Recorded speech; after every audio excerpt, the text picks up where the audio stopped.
Good afternoon, everyone. We're going to get started. Can you hear me in the back? I'm Mary Chaco, a professor and director of undergraduate interdisciplinary studies at the Rutgers School of Communication and Information, and chair of the SCI Social Media and Society Cluster. And I mention that because I came up with the idea to invite Daniel Kreiss here to SCI while I was on social media, on Twitter to be precise, where Dan and I follow one another. I knew the kind of work he did. I saw how relevant it was to the political events that were unfolding. And just at the moment I was thinking about who to invite here, I saw, some conversations unfolding that just made me think that Dan would be the perfect person to invite. I also initially reached out to him on Twitter to set this up. So I can tell you that social media played a big part in the organization and the setup, as well as the content of this talk. Dr. Daniel Kreiss is Associate Professor and Director of the PhD program in the School of Media and Journalism, affiliated with the Department of Communication Studies at the University of North Carolina, Chapel Hill. He is the author of the 2016 book, Prototype Politics, Technology-Intensive Campaigning and the Data of Democracy from Oxford Press, and 2012's Taking Our Country Back, The Crafting of Networked Politics from Howard Dean to Barack Obama, which was also with Oxford. His talk today is sponsored by the SCI Social Media and Society Cluster and is part of the Master of Information Colloquium series. Please help me welcome Dr. Daniel Kreiss.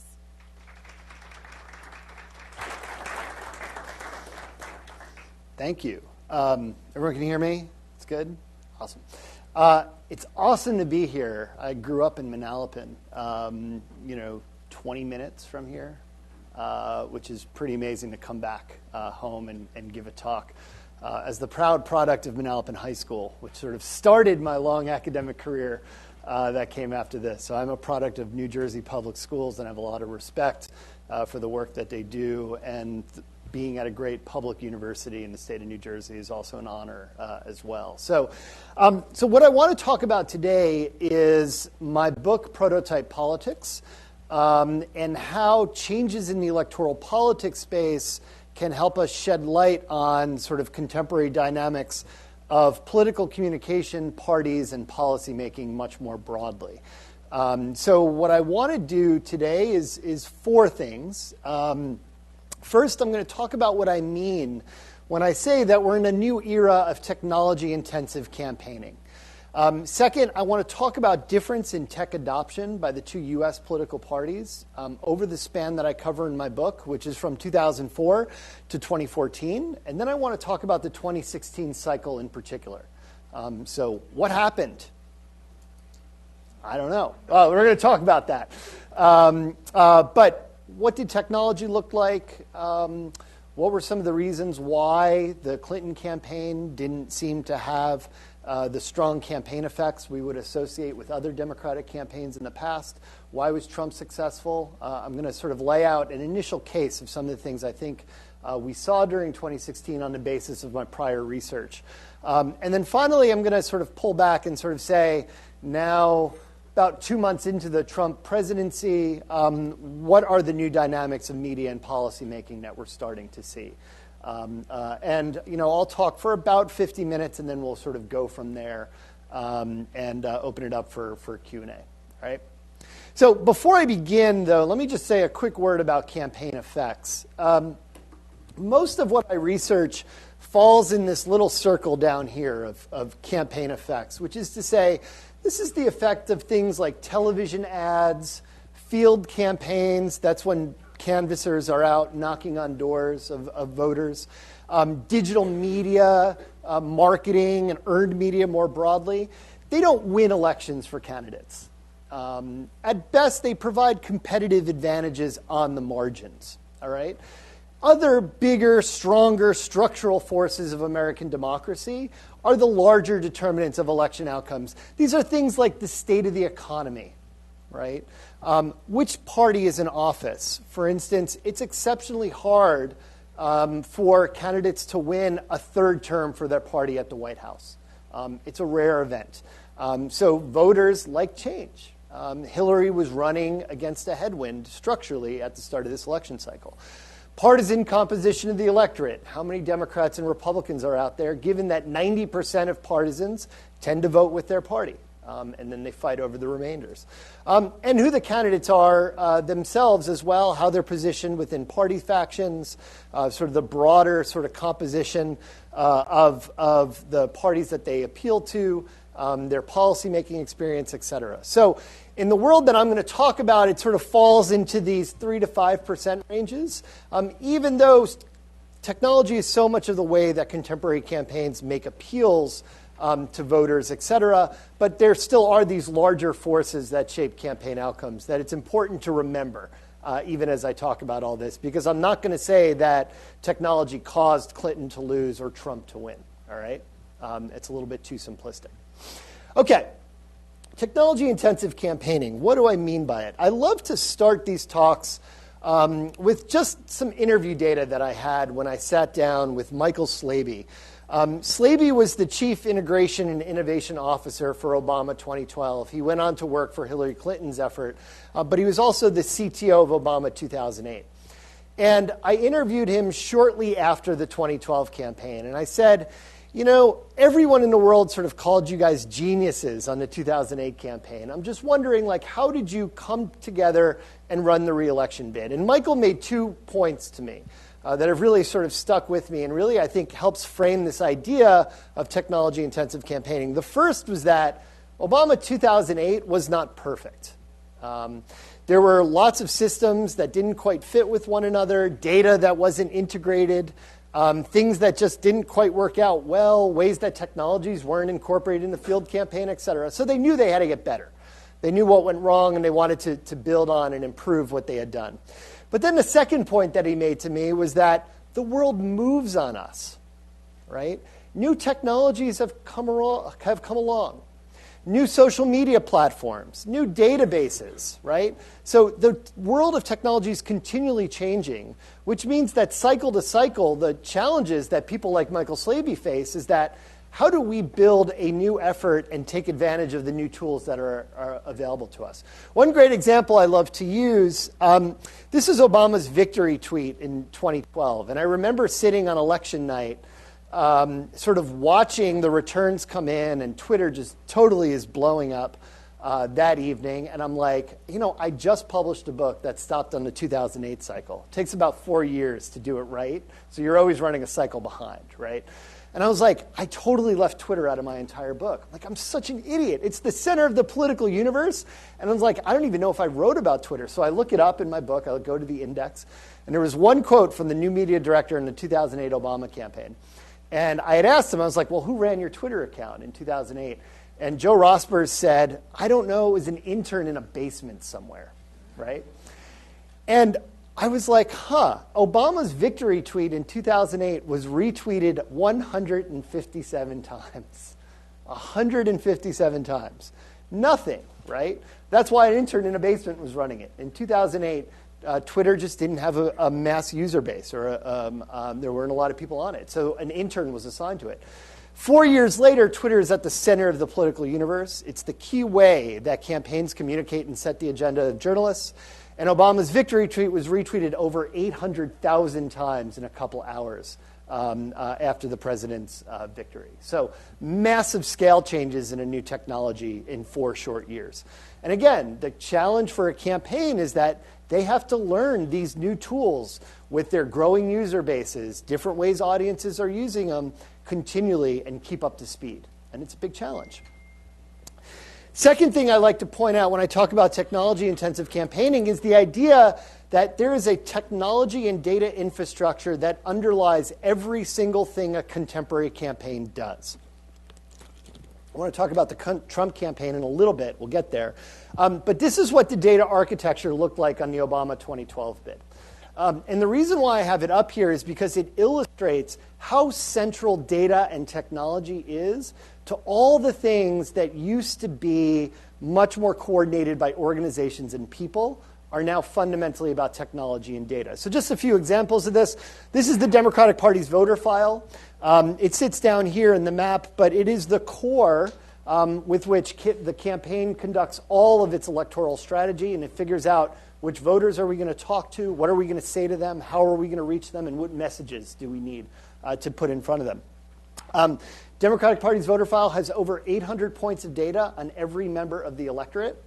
That data is drawn from a number of different sources. At the foundation is public data. So these are things like party registration, turnout history, real estate records, stuff that they can get from public sources. That then gets combined with commercial and marketing data. So this could be everything from if you have like a grocery club cards, like you get a discount at the grocery store, that makes its way into political databases that both parties run. All right. Another source is like if you subscribe to certain magazines. Magazines sell their subscriber lists to political databases, and then political campaigns use that data in a way to try to predict who you are and whether you would be open to appeals to try to persuade you over to their side. What's important is that all of this data gets crunched by an analytics department, which generates scoring or models to try to figure out which voters are going to be with us and do we need to lock in and turn out to the polls, which voters are undecided, and is there a way that we could persuade them, and which voters should we essentially ignore. Those people who are in the other camp, we don't really want to worry too much about them. We want to use our scarce resources just to reach the people that we think we can persuade and that we need to turn out. That then becomes the basis for everything that campaigns do. I'll talk a little bit more about this in a minute, but down here, the Obama 2012 bid built something called the Media Optimizer. It was a novel way of figuring out how do you take set-top box data, if any of you guys have cable, but you have a cable set-top box. What campaigns do is they work with companies like ComScore to figure out a way to take that data anonymized, figure out when key groups of voters are actually watching TV on the basis of that set-top box data, and then you run advertisements to them in a finely targeted way. All right? And that was a novel way of reaching the electorate in 2012, much more at the center of the political universe in 2016. Up here is field. So this is when people show up and knock on your door. And you guys are in the great state of New Jersey, so you're not in a presidential swing state, but I can attest as somebody in the state of North Carolina, folks are showing up at your door all the time, asking you to register to vote if you're not registered, asking you who you might be supporting, asking you what issues matter to you. All that gets stored in political databases, and it's carried across election cycles. And campaigns build their turnout models and which doors they show up to on the basis of that. The top is where all the digital lives, right? So if you've ever seen a political ad on a site like Facebook, for instance, or if you see sponsored tweets show up in your timeline, what happens is digital teams work to create lists of voters on the basis of the voter file, and then they figure out, well, how do we reach them, including through their social media accounts. So they might generate links of voters. They'll match that with Facebook identities and profiles, and then purchase advertising that they're then running to show you when you're sitting there on Facebook or when you're sitting there on Twitter in order to get their message to you. And all the big campaigns pretty much do this. But this is the way the world looks now, where there's a fundamental technological and data infrastructure that underlies everything that campaigns do. And this looks a lot different than it looked about 10 years ago. About 10 years ago, this story would be much more about index card files that people would store. Data was not necessarily online. Both parties had national voter databases, but they didn't sync well with things like iPhones and the like. Social media was in its infancy, so the fundamental technological and data infrastructure behind the campaigns had not quite come together yet in the way that it is today. Okay, so one of the key questions for my book is to try to explain this basic finding that the Republican Party had after 2012, and that accords with what most of you probably saw when you were witnessing the 2012 campaign, in that Obama was far out in front of Romney when it came to digital tech. And that means not just social media, but also things like field campaigning, the apps that they were using in the field, the ground game they put together, the sorts of data they had. And indeed, the GOP Growth and Opportunity Project report was this document that was created by the Republican Party in the months after the 2012 election, where what they found was we're a party that's severely behind when it comes to technological adoption. Just one example, right? So the Obama's team identified, persuaded, and turned out low propensity voters using human and technological resources, marrying politics, technology, and analytics. they turned out their margin of victory, right? So that was the Republican story. So I wanted to know why. It's actually an interesting theoretical puzzle in the political science literature because we expect campaigns to be on equal footing if they have similar resources. And that if they're not, we would expect them to catch up and be able to match them so that no one party would have a systematic advantage over another for a longer period of time. So I wanted to explain this. So one of the things I started out by doing is just saying, well, is this true? So along with my graduate students, we built a data set where we looked at every staffer who had worked in technology, digital, data, and analytics on every Republican and Democratic presidential campaign and primaries or general from 2004 through 2012. And what we found is that Democrats do invest a lot more in this area. There were 503 Democratic Party staffers who have worked in technology, digital data, and analytics, compared to 127 Republicans. So there was this vast hiring disparity. So then I set out to figure out, well, why is that? So the story of my first book was actually a story of this man. Anyone know who this is? Howard Dean, right? So the failed Democratic presidential nominee back in 2004. Dean ran a very unorthodox campaign where he did things like he's doing now. This was a small dollar fundraiser of Dean eating a turkey sandwich sitting in front of a webcam that he timed to compete against Vice President Dick Cheney's large dollar fundraiser happening at the same moment. And he challenged the internet net roots to basically give more money than Vice President Dick Cheney was making. And he did it, right? So massive demonstrations of internet fundraising, et cetera. Now, Dean famously crashed and burned in Iowa and never made it out. But one of the things I found in my first book was that the folks who worked for his bid went everywhere in politics. So if you could sort of just see up at top, Dean's folks founded a number of new ventures, like organizations that are now among the leading consultancies in Democratic politics. The Dean toolset, the technologies that fueled Dean's run, actually was rebuilt after they acquired the IP by a firm right here called Blue State Digital that four former Dean alums founded. They rebuilt it after that and started to provide it to their clients. Dean famously becomes the chair of the Democratic Party, where then he brings his former staffers aboard and their tool set to build what eventually became my.barackobama.com in 2008. And one of Dean's key figures, Joe Rospers, who I met, became the new media director of the Obama bid in 2008. So what I found in my first book was that Howard Dean set in motion this new valuation of technology, digital data, and analytics across the Democratic Party. And even though he blew through $50 million during the primary cycle and wasn't very successful, everyone wanted that Dean internet magic. I mean, his staffers to a T would describe their phones ringing off the hook with job opportunities because everyone was excited about Dean's candidacy and the vision of a new way of running campaigns that was internet empowered that it made available. And that sets in motion this broad sort of new trend in electoral politics. Okay, so getting back to this earlier question, well, why weren't Republicans keeping up? And what drives innovation like on the Obama campaign that we just saw in 2012? So now I want to talk about four things. First of all, the role of digital specialization we see in this area, the career fluidity of staffers, entrepreneurship, and party networks, which I'll say a little bit more about this in a minute. Just to throw real quickly some theory at you for a quick minute. Broadly, one of the interesting things when I set out to sort of explain, well, why were Democrats more innovative, I turned to the organizational sociology literature on innovation. And there's two broad stories that have emerged in recent books over the last 4 years. The first by John Padgett and Woody Powell.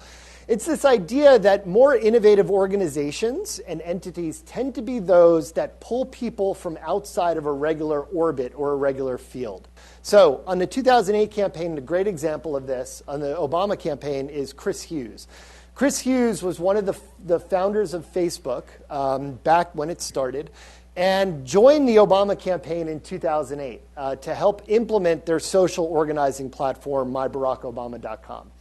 That's a perfect illustration of what Padgett and Powell argue, right? So it's people who come from outside a domain of activity and bring a new set of skills or understandings or knowledges or ways of seeing problems and framing problems to a new domain. And in 2008, that was Chris Hughes, who said, as a founder of Facebook, I have a really good sense of how people use social media in the context of their daily lives and their social lives. I wonder if I can apply this to politics and try to do things in new ways. So that's story one. The second one is by David Stark and his colleagues, who is a sociologist up at Columbia, where he argues that it's not just about diversity in terms of those people coming from the outside, but they need to share something over time. Because if you had all engineers running a political campaign, you might get really beautiful tech, right? But how does that actually fit with what politicians need to get done, which is convince voters to come on over to your side, right? So you need both diversity and folding. What they mean by folding is a set of overlapping work relationships that ensures that people are sort of mutually understandable to one another, and that holds a diverse team together. So let me illustrate this in politics. So what we did is we took this data set that I mentioned before, and using LinkedIn and other public data sources, we decided to look at the careers of these 629 staffers who had worked in electoral politics over time. And we did a couple of different things when we analyzed this. So my graduate students, bless their hearts, took all those staffers and looked at their entire work histories. And then what we did is we coded them for primary domain of activity. So where did they have most of their work experience before they entered politics? And then we broke it into big buckets just to make it more manageable. So the first is campaign or political organizations or party organizations. So that's kind of like political fields. So people who are sort of career politicians or political staffers. And then we looked at folks coming out of commercial industry, people in journalism, people in technology, digital or analytics, the education sector, government sector, et cetera. And then we also looked at the total number of staffers with previous campaign work. And we found a couple of different things. So first of all, there was greater specialization over time much more broadly. So the Obama and Romney campaigns, Obama with 342 staffers in-house on the 2012 bid, 87 Romney staffers, they were just hiring a lot more people than previous campaigns. All right? And one of the reasons why is because as new platforms like Twitter come online, all of a sudden you now get specialized staffers to man those accounts. So when I interviewed folks who worked on 2004 bids, they often had, for a time, one internet director. What did that internet director do? Well, he did, or mostly he did. In some cases, she did. Gender imbalance is a major problem in this space, which I can talk about later in the Q&A. But what an internet director did back in the day was bought laptops or desktop computers for everyone in the office, made sure that the internet account was paid for, maintained all the websites, wrote the emails, and troubleshooted for everybody actually using those computer systems, right? By 2012, all those different roles are much more specialized than they used to be, okay? But not necessarily professionalized. And one of the things that was really striking for us, in a lot of the academic literature, you see this narrative of the professionalization of campaigns. That's actually not true at all. On the Obama campaign in 2012, only 21% had previous work in the domain of technology, had previous campaign work, only 21%. So not a lot of repeat people. And even more, we found that there was a lot of this field crossing, to use the Paget and Powell term. So if you look at the numbers, it's hard to see up there, but 21% of Obama's staffers in these domains came from politics, but 17% came with their primary backgrounds in the commercial sector, and another 14% came from the technology and data and analytics sectors. So again, these are people who don't routinely work in politics, who are leaving their careers in other fields, who are joining the Obama campaign to work for a period of time, right? So they were field crossing and bringing new knowledge. One example that illustrates the numbers really well, this is Carol Davidson. Carol was one of the unsung heroes of the 2012 Obama campaign bid. She's a perfect example of somebody who brought a new set of skills and lenses for understanding things into the political sector. Carol got her start working for mobile telephone companies, where she was engaged in large data billing systems. So back in the day, when you called a different different area code on your mobile phone, you got charged differently for it, and it was a massive problem because you had to figure out where people were, et cetera. That's what she was doing. She made a donation to the Obama campaign in 2008. She listed the fact that she had data and analytics experience. So when the 12 campaign needed talent and needed people to come on board and work, they did a search in their databases of donors to look for people with those skills. They found Carol. They reached out to her. They said, why don't you come join us? And then she was the one who built the media optimizer that figured out how do we use set-top box data to, for the first time, run targeted ads in an algorithmic way on the basis of when certain voters were tuning in. Totally novel innovation in electoral politics. Nobody had done it before. It saved millions of dollars in advertising buys because you could buy advertising more efficiently. That's a great example of somebody who did this. The other thing that people like Carol did was they tended to found firms. And this also accords with a lot of the Paget and Powell data. So one of the things that we also looked for was entrepreneurship in our data. So what did folks do after presidential campaigns? Did they found new bids? Did they found new organizations? Did they found new political consultancies? Things that institutionalize the work that comparatively well-financed presidential campaigns with lots of money. Where do they sort of play forward the technologies that they build or the people that they produce? So we looked at our data set. We found that on the Republican side of the aisle, 14 people founded 15 different firms and organizations. And again, in keeping with theoretical expectations, 60% of the staffers who went on to found a new venture actually had their primary work experience outside of politics. So they were coming in and they were figuring out a way to commercialize their technology afterwards. And here's the huge difference. So this is 14 people, 15 different firms and organizations. The story looks very different on the Democratic side of the aisle. We found 67 total firms and organizations spun off from Democratic campaigns during the same period, with 65 different founders and organizations. And I'll talk a little bit more of their work in a second. But what a lot of them have done is take the innovative work that's done on presidential campaigns and commercialize it and then carry it down ballot or across election cycles. So Civis Analytics basically becomes the core of Hillary's analytics team by 2016. This matters. Oh, let me say just a few words about this. So this is, I'm collaborating with my colleague Adam Saffer, who's a network scientist at UNC, where we then took this network data set and tried to figure out, do we see that diversity and folding that David Stark and his colleagues talk about? And indeed we do. So on the Republican, within the networks of the organizations that their staffers flow through, there's less diversity of different experiences, right? So people come from fewer different types of places.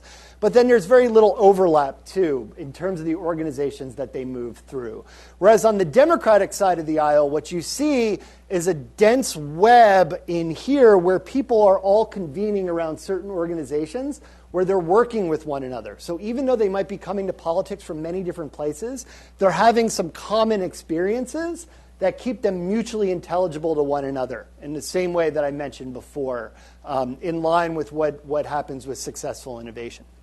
Now, these networks really matter because the infrastructures of politics are very fragile. So this is Carol Davidson again, talking about what happens after the 2012 campaign.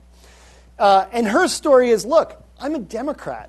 I love Democrats, right? But I need to get paid. I need to have a job. I need to, support a family.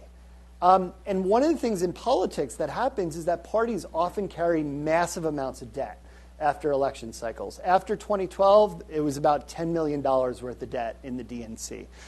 So what happens? Well, parties can't afford to leave a lot of programmers on staff or engineers on staff.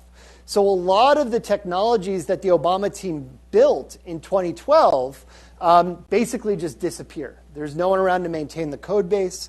There's no one around to keep on staff. You sort of see this comes from NGP Van, which is a major Democratic vendor. But two of the big Obama technological innovations from 2012, Narwhal, which was the data integration engine, and Dashboard, which was their online platform for volunteering, basically don't survive. They're too expensive to maintain. The party has no money.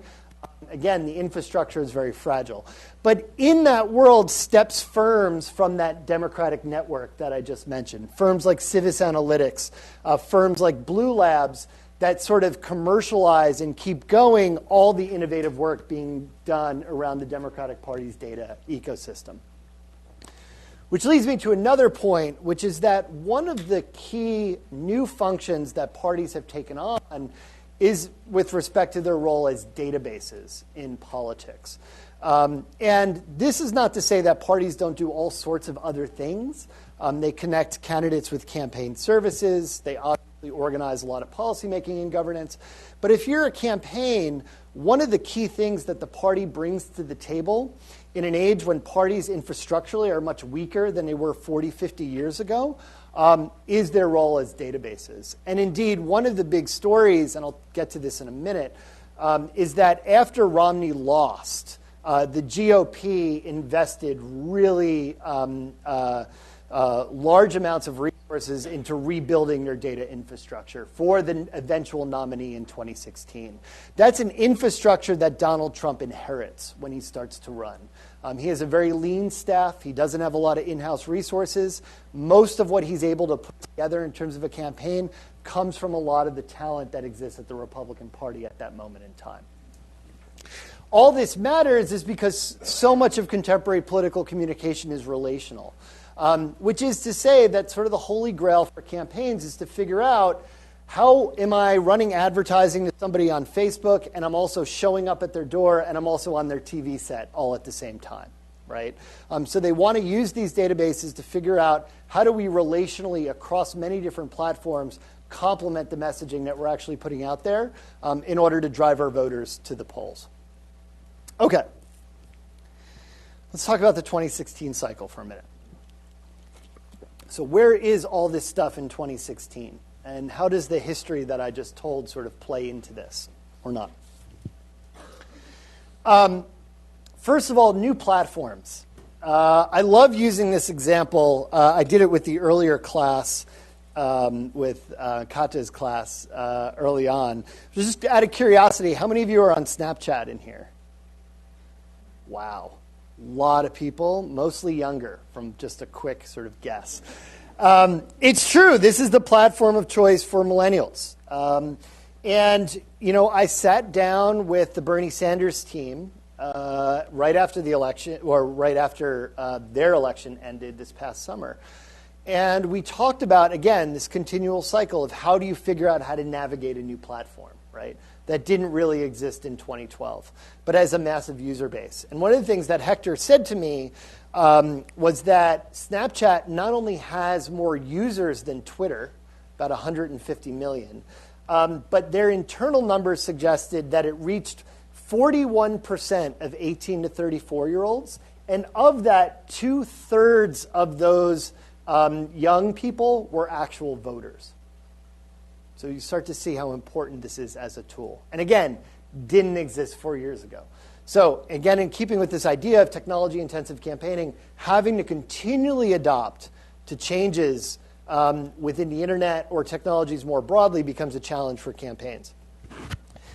Now we're running data, Adam and I, on 2016, so these are provisional numbers. But the other thing that we noticed pretty early on was that this same broad trend of Democrats hiring a lot more internally to campaigns holds.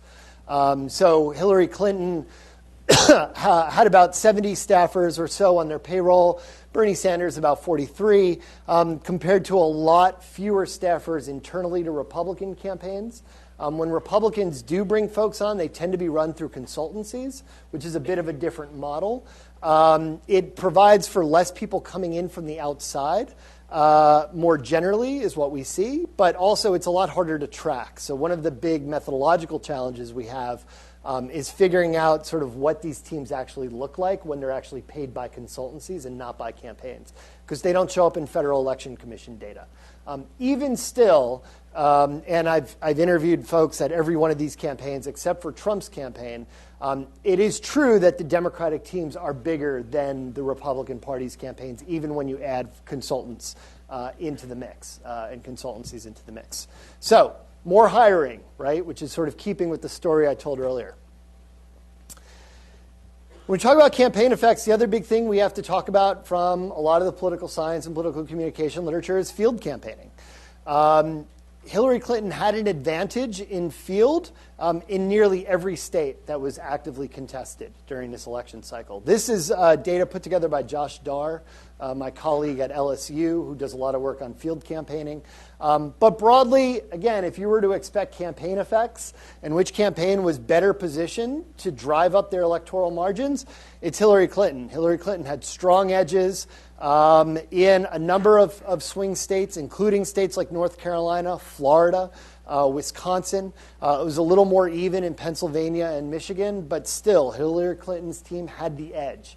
And as Josh has written about, not only did they have the edge, but they were better positioned in ways that could strategically take advantage of where the electorate lived in terms of who they needed to turn out.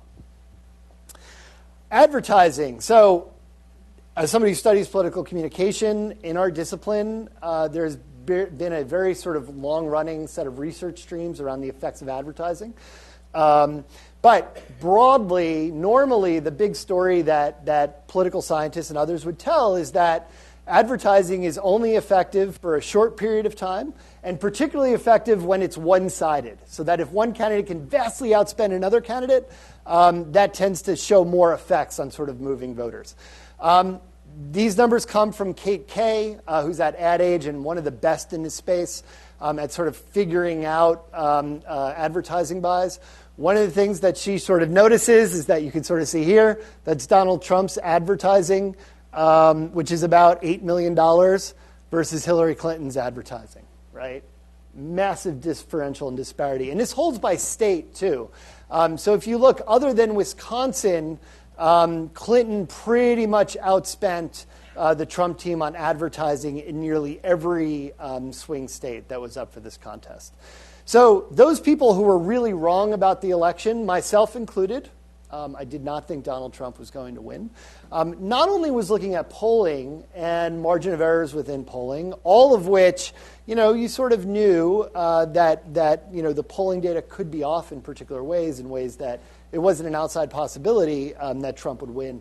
But when you coupled that with campaign effects and the literature we have on campaign effects, you would really have expected Clinton to perform better at the end of the day than she did. And the other piece that sort of works for me is that she also had an extensive network of experience coming onto the campaign. This is one example. This is Matt Dover. Dover was a veteran of both the Obama 2012 run.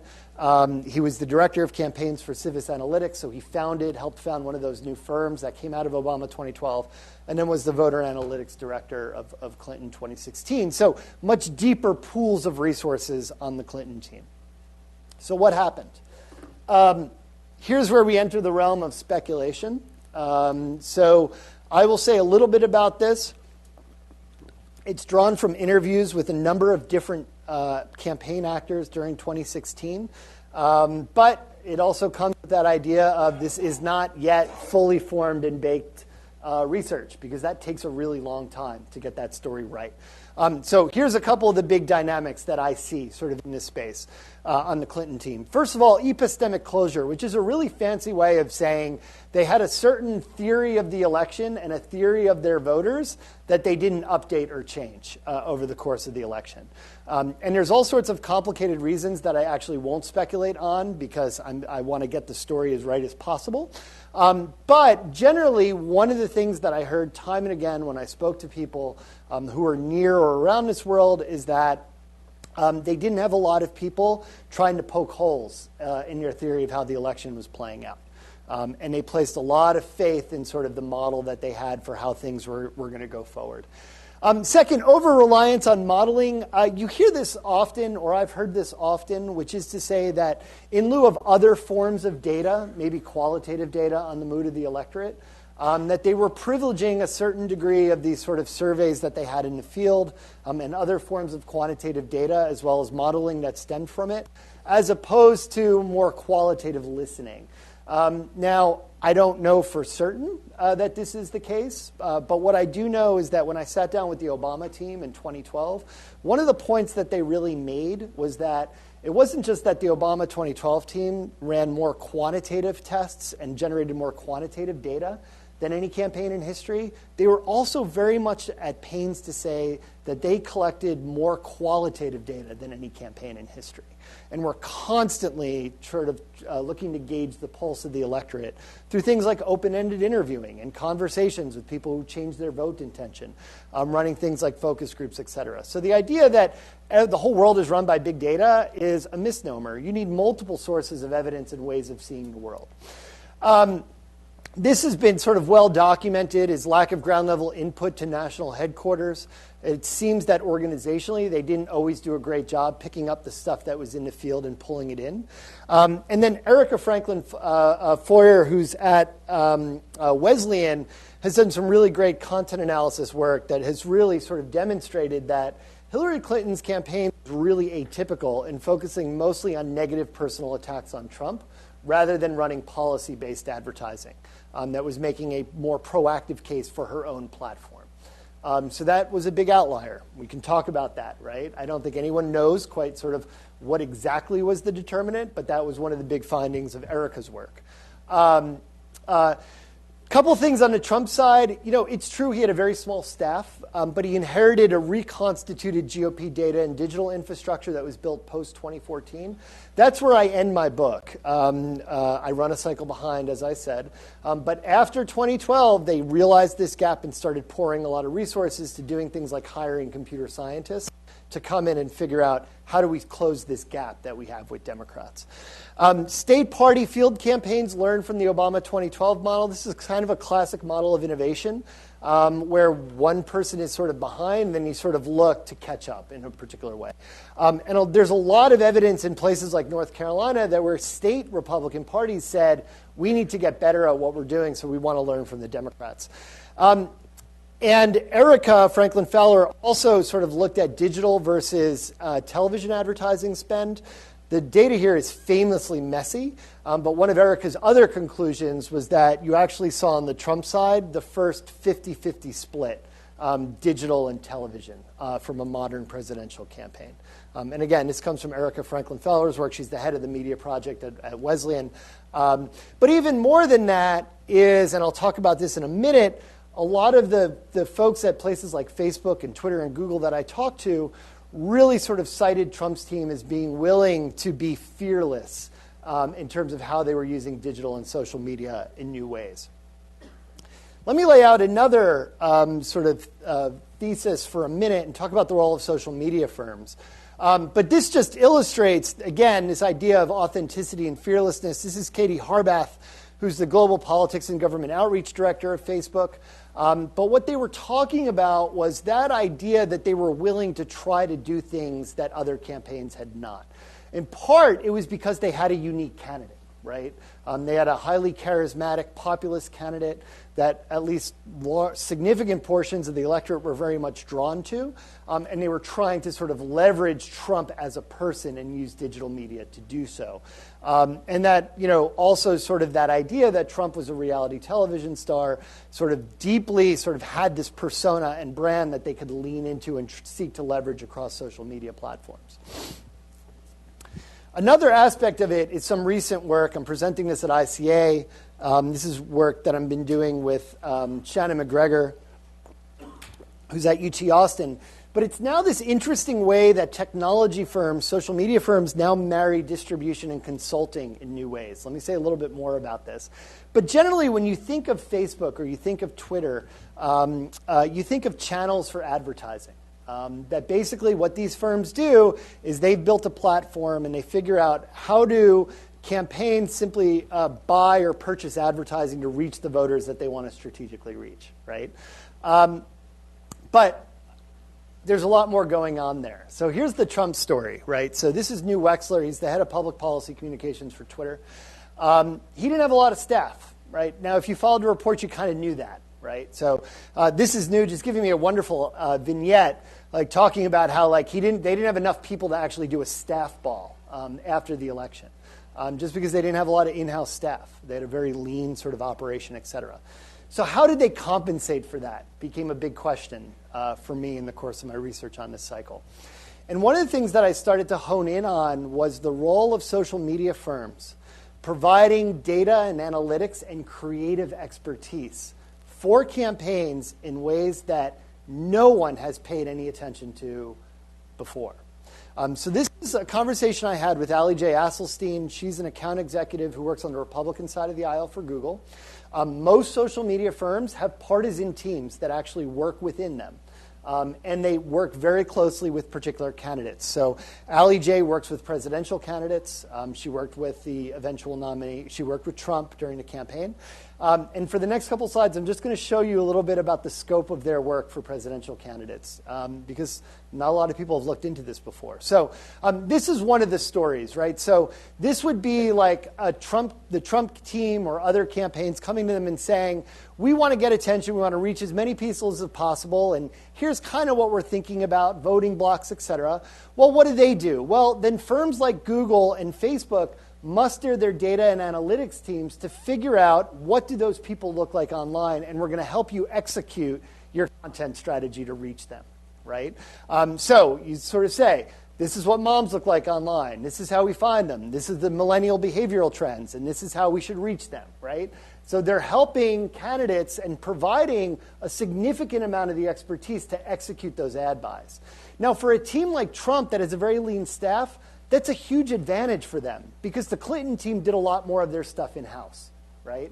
But they, in essence, are outsourcing a lot of their data and analytics expertise to social media firms that have dedicated account managers looking with them. But it goes beyond that. This is Allie J. again. Sorry for the length of these quotes. As my primary data, this is what I like to show. But stuff to pull out. But here we go. It goes beyond just figuring out how do we target certain groups of people to what sorts of content should you be developing as your campaign. This is Allie J. again.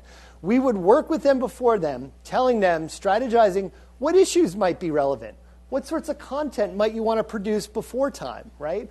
Helping them, and this looks a lot more like digital consulting than it does the standard role of social media firms that we think about, right? Actually sitting down, this is going to be the business debate. We know the economy has come up. You're going to want to be on message for that. You're going to want to look at what the other side is going to say and produce that strategic content in advance. We want you to have a response from the hopper for that to put it out there, right? This is an active consulting role that's being run in-house at social media firms for candidates themselves. Love this quote. This is new again from Twitter. One of the things the Trump team very smartly figured out is during a general election where they had a massive staffing deficit, they had to leverage social media firms for free labor. So what did they do? Well, they run Trump Digital out of San Antonio. Brad Parscale, the digital director, said, this is where we are. If you want to work with us social media firms, you can come on down. And they rented cheap office space out by the airport. They said it's Trump Digital. And then all the advertising and social media companies came down there and actually worked out of that strip mall to provide resources and expertise to the campaigns, right? And New says, we did it, Facebook did it, Google did it. It was a unique model innovation, right? And they did it because it worked and it's cheaper. It's free labor, right? So that's what they were able to leverage from social media firms. Now, what was the advantage, right, for social media firms themselves? So again, this is new. So for one, it's because of the economics of digital advertising means that social media firms are incentivized to help campaigns run more effective ads because they actually get paid on the basis of engagement, not simply exposure. In the television broadcast model, whatever, man, we're going to help you place that, and whoever sees it, you're still going to pay us anyway. It doesn't matter if they actually did anything on the basis of it, if it changed anyone's minds. We don't know. We don't care. It's just going to be shown to you. It's very inefficient. In the digital space, you actually get paid on how you build ads that get results, right? So they want to help them optimize ads because they don't pay unless somebody actually engages with it, right? So there's a revenue example in here. The other interesting thing is that a number of these companies also cited that in the political space, they don't just do this for the revenue. They do this because it helps with their government relations efforts. They want to have a presence in the political space because it helps come time when they need a bill or they're fighting off some regulation. They want influence that helps them further on down the road. And indeed, I'm not going to say which one, but one of the technology firms I interviewed actually said that their political operations are not tied to specific revenue generation goals. It actually exists outside of the regular structure, in part because it's serving their long-term lobbying efforts. And that's really why it sort of exists and is constituted. Okay, here's where I'll end. Am I about 50 minutes? Perfect. About 45 so far.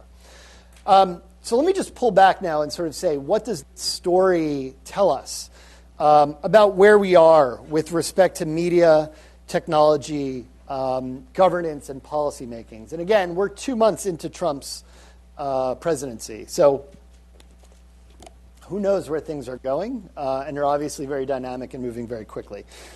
But a couple things broadly to sort of start to pull out. The first is the power of Facebook as a way for candidates or policymakers to speak directly to voters. Now, this has long been sort of the dream of people in the political space, that you can route around the professional press and professional media and figure out a way to speak directly to voters in a very clear and unvarnished way. I think increasingly that's becoming a possibility, particularly as the legacy press find unprecedented attacks to its institutional legitimacy. We can talk more about this in Q&A later on. But what you see is Trump leveraging tools and platforms like Facebook Live in very effective ways to speak directly to his core groups of supporters. This is just a screenshot of his site. One of the things that Katie Harbath, when I sat down with Facebook, made it very clear to me when we were talking about Trump's use of the platform was that for the third debate, the Trump team actually streamed it using Facebook Live, sort of behind the scenes. But they actually generated an audience of 9 million people. And they were able to raise $9 million off of it. And in essence, that outstripped the audience for ABC News broadcast, who were watching it on Facebook Live. And then the amazing thing about Facebook is that it gives you the affordance that you could just raise money right off the platform itself. So they were converting those eyeballs into campaign cash and resources right there in the moment. Right? Brutally effective for the campaign.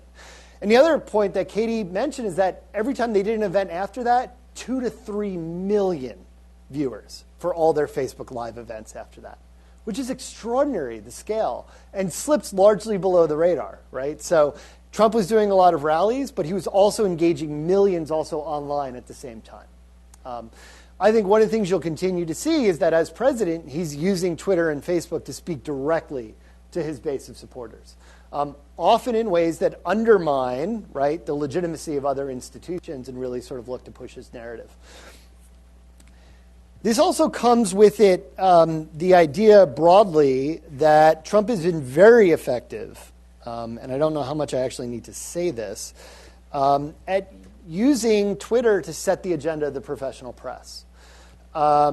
My colleagues, Chris Wells and Devon Shaw and other people at Wisconsin have a great piece in Political Communication very recently that talked about the ways in which Trump's use of Twitter is a form of informational subsidy for the press. So he's putting out content that's then feeding the 24-hour news cycle, but also causing everyone to react to it. So when Trump tweets, people engage with it, journalists pick it up, and everyone starts talking about it, and it dominates a news cycle. He uses this very effectively to change the conversation. I sat down with Clinton's team recently, one member from Clinton's team, who talked about how, and this partially explains the advertising strategy before, but how hard they found it to really break through talking about anything that wasn't Donald Trump. So one example that she gave, Christina Reynolds, to me was Clinton delivered a really sort of high-profile and very well-received foreign policy speech this past summer that was getting lots of really great press. And then within hours after that great press started to come in, Donald Trump attacked the federal judge who was Latino, for not being able to fairly adjudicate his case. What Christina said to me was that was Trump's use of Twitter strategically to change a media narrative away from Hillary Clinton towards an issue that he didn't think would hurt with his supporters and his base. But he often used and very strategically uses Twitter to set the agenda of the professional press. I mean, look, we're talking about Barack Obama and wiretaps, right, this morning when I was waking up. I'm sure there's something new now. I haven't checked social media in a couple hours. But again, a series of tweets that basically set the political agenda for 24 hours that he's able to do just by simply leveraging social media. A third part of this story, I think, going forward, again, I didn't plan for this, but that wiretap story, which broke yesterday, is directly implicated with this site, which is Breitbart, which is rumored to be one of the sources of the president's information about a wiretap, came from a story on Breitbart. Breitbart is massive, and it's gotten a lot of attention very recently. But I think it's just worth sort of pointing out, because it wasn't on a lot of people's radars starting this election, that it has a massive user base. It's the 44th most popular website in the United States. It has 2.3 million followers on Facebook and was getting 18 million unique homepage visitors a month during the election. Right? So massive reach for a site that's primarily distributed through Facebook and other social media forums. Right? The interesting thing about Breitbart is that it is a media outlet that very much sort of couples identity and ideology with information and news. So it's very much a point of view. I've written about this. I'm happy to talk about it more. But as I see and understand this movement, having done some research, is that it's really built around three key pillars, which is a rejection of multicultural democracy, a rejection of cosmopolitanism, and a rejection of globalization. And sort of a new economic and white nationalism is sort of the core tenets of this organization.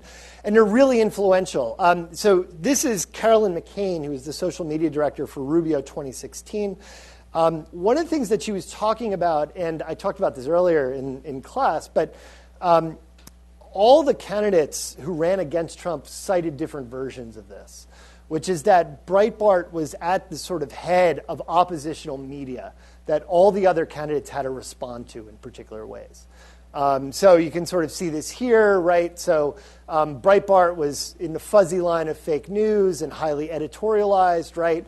They weren't a big fan of Marco, but they were constantly running extreme headlines and things about Marco Rubio that the campaign felt like it had to respond to, or that other actors had to respond to.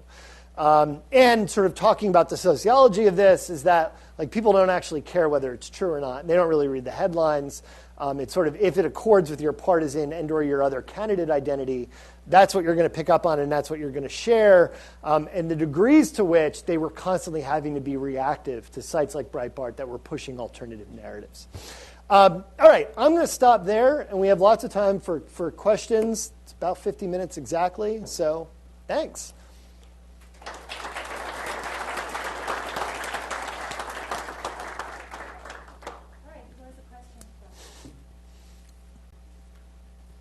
In the back. Stand up so we can do it. Yeah, I guess one question about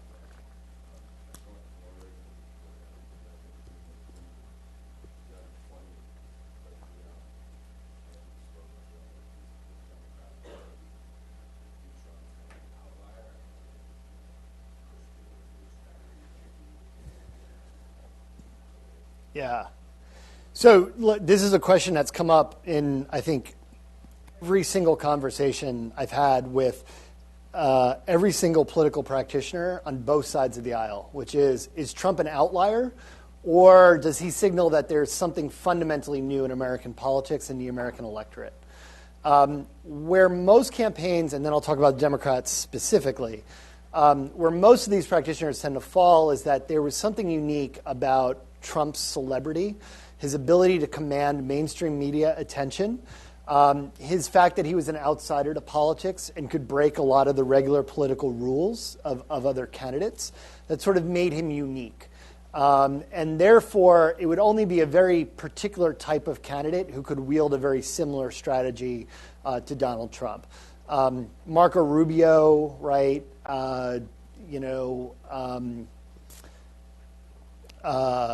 Bernie Sanders are not going to become sort of the discourse breakers in the same way that Donald Trump was during this election cycle, because it's not in their political DNA. And it would be seen as very inauthentic if they tried to utilize it in a similar way. Specifically with respect to the Democratic Party, I mean, I think what you're seeing now is a lot of people trying to figure out sort of where does the party go from here. Bernie Sanders' folks are launching new state-level movements across the country to try to reinvigorate local Democratic Party politics. They're trying to keep that movement sort of alive and that economic critique alive. So you see that, right? You see a new Democratic Party leader.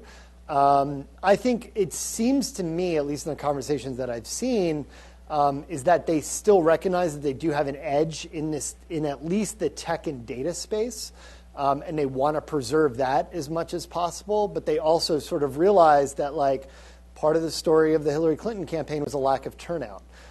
So what sorts of message do they need to craft to reinvigorate the Obama coalition? What sorts of messages are going to work with those voters? What sorts of economic platform is going to be inclusive enough, right, to be able to stretch across the different demographics that the party ultimately needs to win? And then within that particular states, how do you create a message that will resonate with Rust Belt voters in equal measure as the traditional elements of the Democratic Party coalition? But if I had to guess, most people see Trump as kind of being an outlier. Although, thinking about ways in which you use digital media to set the agenda of the legacy press, I think is important.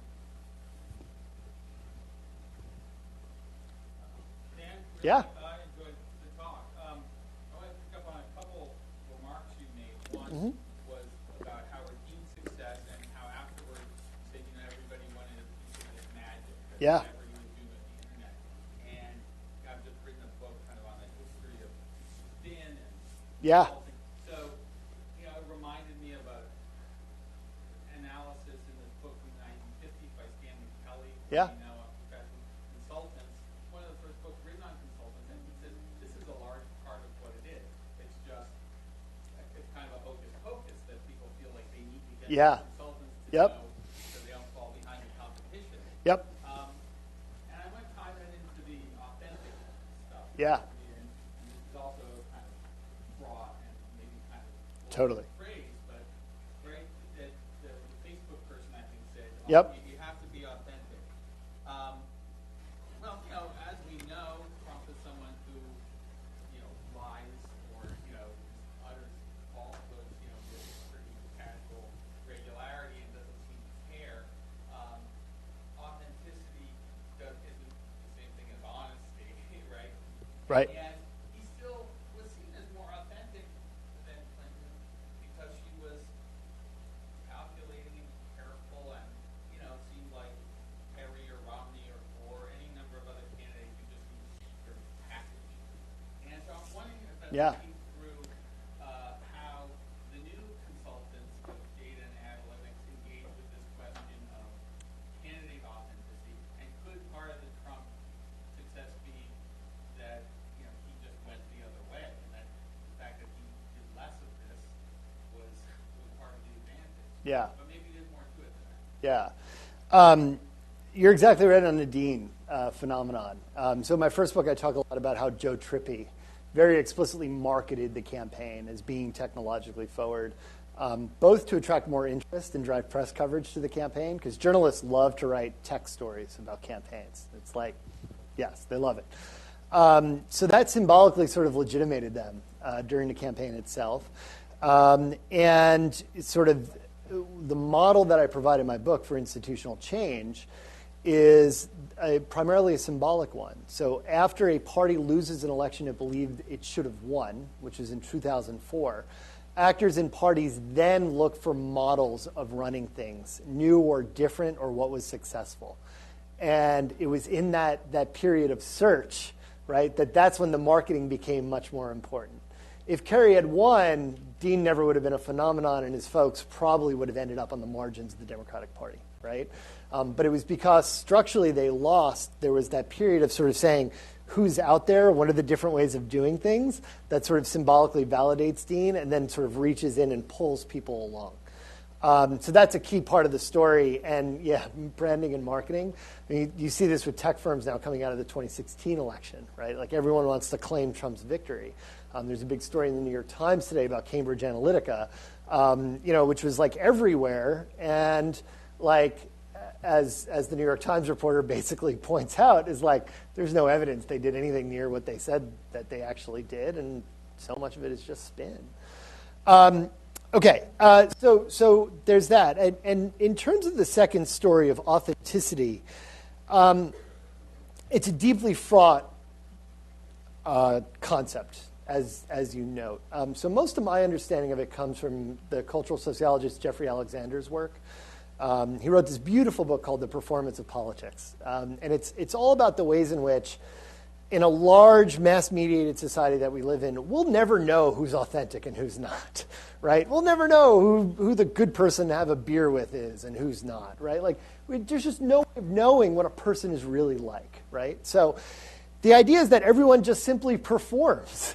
And if you can convince your audience, right, that this is who you really are, and he argues that the Democratic public wants people to be authentic, that it's seen as a civil value that people are who they say they are. You know, you see this around Trump, like he tells it like it is, right? Like the critiques of things like political correctness on the right, right? This idea that there's somebody who's going to be willing to say what is on everyone's mind, to break the rules of, I would say, common decency, seems to appeal to other people. But that's what I think you're right. I think that's what Trump was able to do. And in his discourse that broke norms, he also, I think, quite brilliantly realized that that would appeal to a lot of people for telling it like it is. And that was seen as a civil virtue, right? In terms of how campaigners address this, I think in a couple ways. When folks who do digital on campaigns they think a lot about who their candidate is. One of the things that when I sat down with Clinton's team, they said to me very clearly that was like, look, Hillary has 30 years in politics. She's a serious policymaker. She's a serious woman. She likes the details of policy. She could never run as a populist insurgent outsider, right? Like people thought she was duplicitous. Could you imagine if she ran a Bernie Sanders style campaign?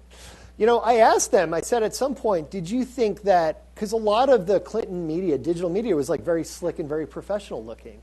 Whereas if you looked at Trump's, my undergrads could have designed a better website than what he was doing.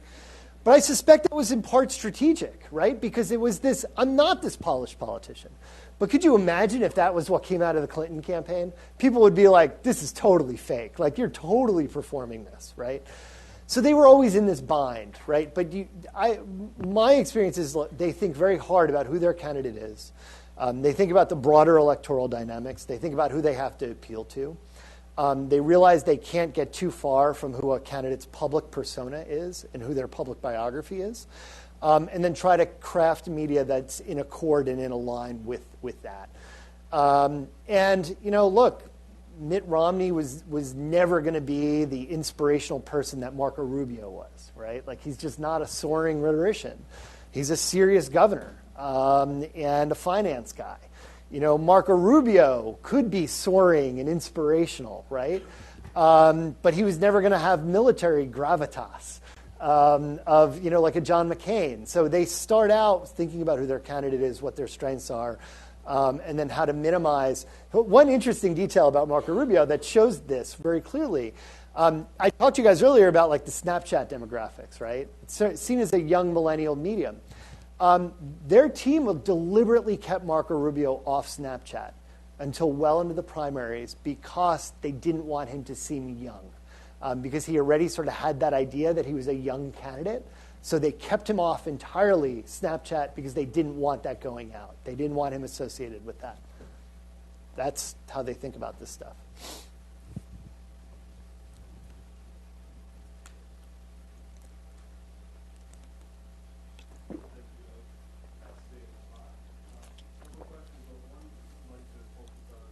Yeah.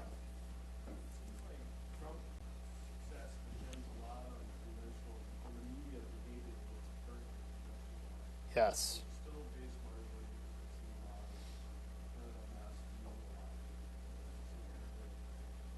Yep.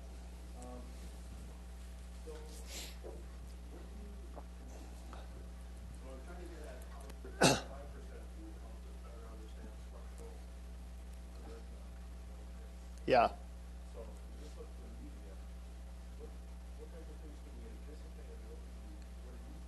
Yeah.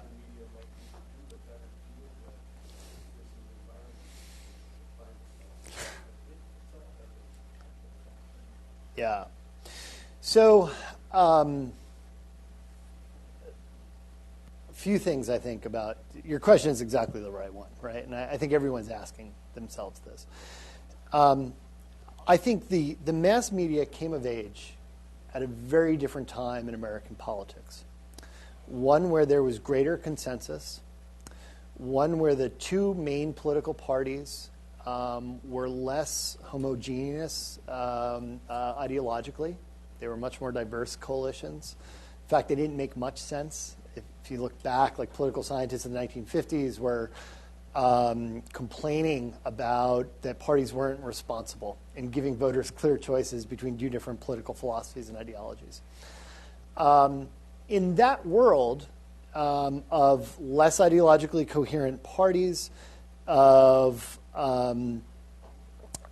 less partisanship and less polarization, the media could have more credibility because there was nobody necessarily running against the media, or the media could be seen as a fair arbiter because they were sort of this standalone institution, right? The challenge, I think, for the media is that over the last 20, 30 years, the media has stayed the same as this objective institution, even as the political world has entirely changed around it. It's become much more partisan, much more polarized. People epistemologically accept facts in lines with their identity. And partisan identity, as well as social and cultural identity, is often an important dimension or aspect of that. So the media itself has become a political actor, whether they wanted to or not, and they assuredly didn't, right? But they are now, in part because, particularly on the right, there has been a long-standing critique of mainstream media institutions. I'm actually reading Nicole Hemmer's book. I'll plug it now. Right now, Messengers of the Right, which is a history of sort of the development of conservative media, starting in the post-World War II era on to the present day. It's fascinating how much sort of that idea, those political critiques of mainstream media, is present in the 1950s and 60s and 70s, as well as more explicitly now talk radio and cable news, particularly on the right, which sort of frames the media as being biased. So what do I think the path forward is for journalists in that world where the world has changed around it? In short, I don't know, but I have a couple of small things I might do, right? So the first is, if I were a journalist or I ran an organization like CNN, where I would focus a lot of my resources is trying to create intra-party debates as opposed to inter-party debates. So what we know about voters is that they tend to believe information coming from culturally congruous sources, right? People they see as like them in some particular way. So if I was CNN, I would look maybe less for always putting a Democrat versus a Republican, and more try to select guests that represent a range of different positions within the Republican Party or within the Democratic Party on issues, whether that's climate change on the right or perhaps vaccines on the left, whatever it is. So intra-party debate, I think, is increasingly important. I think the range of debate within the Republican Party, there needs to be more of a platform for it in particular. And I think one of the things that journalists can start to do now is incorporate more sources more talking heads, more pundits that sort of represent that range. Another thing I'll say, too, look, it's not going to surprise anyone here, but the atrophying of local media institutions around the country. I suspect, although, I haven't necessarily seen a ton of research on this, is that as local newspapers die, folks run straight into the arm of Fox News at a national level, and it nationalizes politics. Sometimes I was out in rural North Carolina the other day, talking to a friend who lives there, and folks read the USA Today and the local newspaper, but increasingly there's not a lot of content in that local newspaper, right? So nationalized politics becomes national very quickly. So I think invigorating local media institutions is important. And I think related to that, too, is something that my students in North Carolina, many of whom come from across the state, in rural areas, rural counties, talk about a lot, which is that there's this phenomenon after the election of what they call, not me, they call rural porn. It's the deep dive from a national media organization like the New York Times to go into some county in North Carolina and say, how did all these people vote for Trump? They weren't there before the election, right? They're there now, but they're going to be gone in 6 months. There's no regular standalone good reporting in flyover country, right? Which Trump supporters themselves use as being sort of one of the dismissive ways that coastal elites, particularly in big cities, look down upon the communities that they live. And I think that's a huge problem. I don't think that major media institutions serve these communities well. I don't think they feel like they have a voice. And I think the phenomenon that happens after an election, when it gets an outcome that surprises a lot of national journalists, is to just go in and do these one-offs as opposed to this regular sort of deep dive reporting that goes on in these communities. So if I had an answer to your question, that would be it.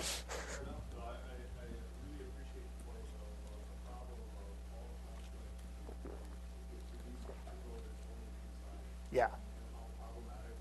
Yep. Yeah.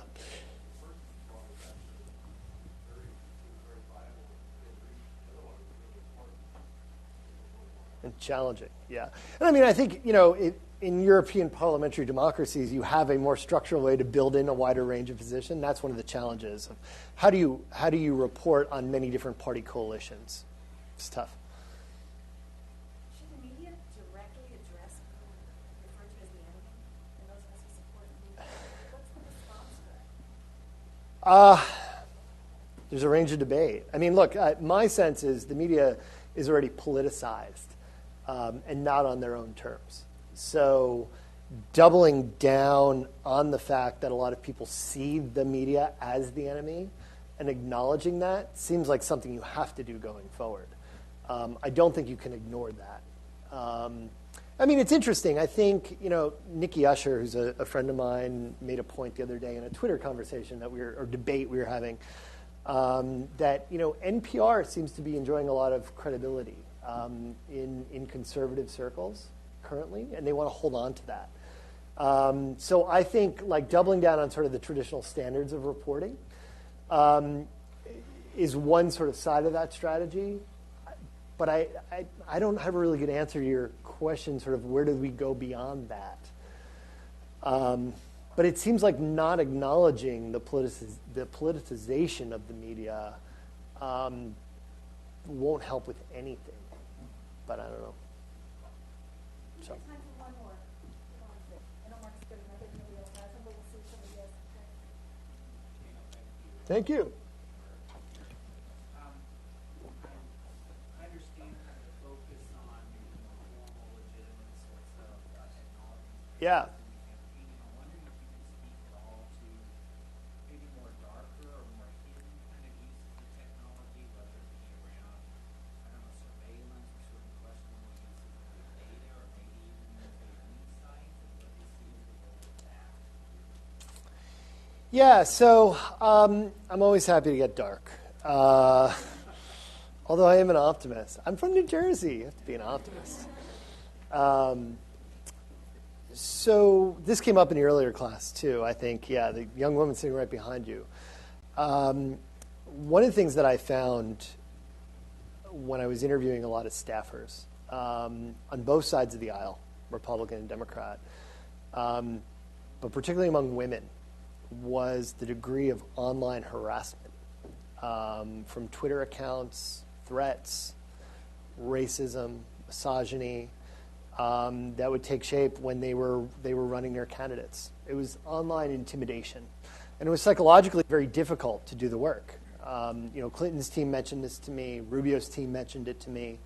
But the idea of like the harassment of people that was sort of ever present when you're running against Donald Trump was sort of one of the themes that came up a number of different times. I mentioned Breitbart a bit before. There's a lot of very strategic uses of social media by campaigns that probably fit a less normative story, although I have a pretty big tent of what falls into good agonistic politics. But oftentimes what campaigns will do is set up listservs or email lists where they'll promote strategically certain content, like anonymous hits on rivals, that they'll then work through networks of supporters to promote anonymously online in a way that either tries to influence journalistic coverage or influences people's votes themselves. That happens a lot. There's a lot of online organizing that, as one practitioner put it to me, represents the dark arts of campaigning. Some other examples I've come across, like YouTube hit videos that get produced by campaigns, uploaded anonymously to YouTube, and then promoted through a network of allies to a particular campaign, but in a way that's entirely unsourced. Happens all the time. Those sorts of strategic organizing communication campaigns come up a lot. And the internet makes it easier to sort of do it from behind the scenes. In fake news, I'm famously skeptical about it. I'm not famous, but I'm skeptical about the role of fake news in the election, in part because it's really hard to change people's minds. So people who were sharing and buying into the Trump content were likely those people already supporting Donald Trump. There was an analysis out at Stanford that found that if fake news were to be effective in tipping the election, it would have to have been as powerful as 27 different campaign advertisements, which to me stretches the bounds of plausibility. That said, some people made a hell of a lot of money on fake news this election cycle, peddling these sorts of falsehoods. How many minds that actually changed, I don't know. I would suspect that major campaign events like James Comey, for instance, in the last 72 hours of the campaign probably had a much greater impact. But those would be the darker arts. In terms of surveillance, I'm also a bit skeptical of surveillance, too. Data integration is a really hard challenge. And a lot of these social media companies work with anonymized data. So their sort of industry best practices means that when campaigns do things like ad buys on Facebook, campaigns never actually get back any data on who interacted with their content, or even whether those people were actually matched. They just get back aggregate level data. That's the same of all of digital advertising. And the idea is because the industry doesn't want to run afoul of privacy concerns, so they self-regulate. Even though campaigns could push the boundaries under First Amendment, but they get a lot better data back from direct mail than they actually do from Facebook ads, which is a great irony in the digital space. But they have to play by the rules of these providers and these platforms.